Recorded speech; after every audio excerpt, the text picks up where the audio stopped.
শুধুমাত্র আলু আর ৩-৪টা পুঁইয়ের পাতা দিয়ে আজকে মজাদার একটা নাস্তা বানিয়েছি। এতটা মজা হবে ভাবতেও পারিনি। আসসালামু আলাইকুম এভরিওয়ান, সবাই কেমন আছেন? প্রথমে চুলাতে একটা পাতিল দিলাম, এখন এখানে কিছুটা পানি দিয়ে দিচ্ছি আর 3টা আলু আমি ধুয়ে নিয়েছি। যেহেতু প্রথমবার বানাচ্ছি তাই অল্প করেই দিলাম। এখন ঢাকনা দিয়ে পাতিলটা ঢেকে দিলাম যেন আলুটা ভালো মতো সিদ্ধ হয়ে যায়। এই রেসিপিটা করার জন্য আমার ধনেপাতার দরকার ছিল, কিন্তু ধনেপাতা বাসায় ছিল না, ফ্রোজেন করে রেখেছিলাম। তো বের করার পরে তেমন একটা ভালো লাগলো না দেখতে, তাই ভাবলাম পুঁইয়ের পাতা দিয়েও কিন্তু জিনিসটা ট্রাই করা যেতে পারে আর খেতে কেমন হয় প্রথমবার একবার বানিয়েই দেখি। এই আলু সিদ্ধ করতে দিয়ে মা মেয়ে চলে গেছিলাম কিছুটা পুঁইয়ের পাতা নিতে। তো এখান থেকে আমি যতগুলো নিয়েছি এতগুলো আসলে আমার লাগবে না।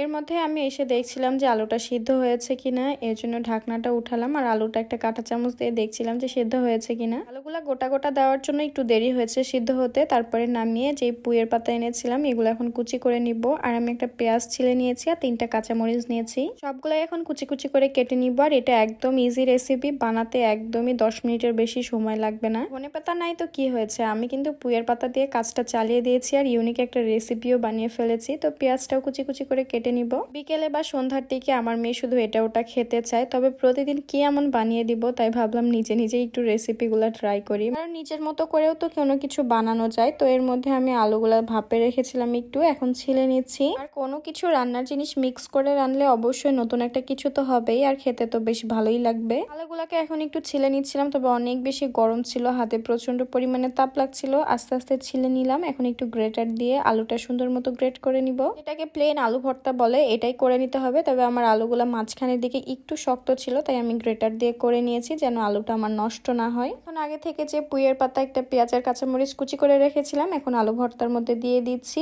আর কিছুটা দিয়ে দিলাম চালের গুঁড়া। চাইলে এখানে কর্নফ্লাওয়ার দেওয়া যেতে পারে, তবে আমি চালের গুঁড়াটা হাতের কাছে ছিল এটাই দিয়ে দিলাম। আর কিছুটা স্বাদ মতো লবণ দিয়ে দিলাম। এখন এটা সুন্দর মতো মেখে নিব।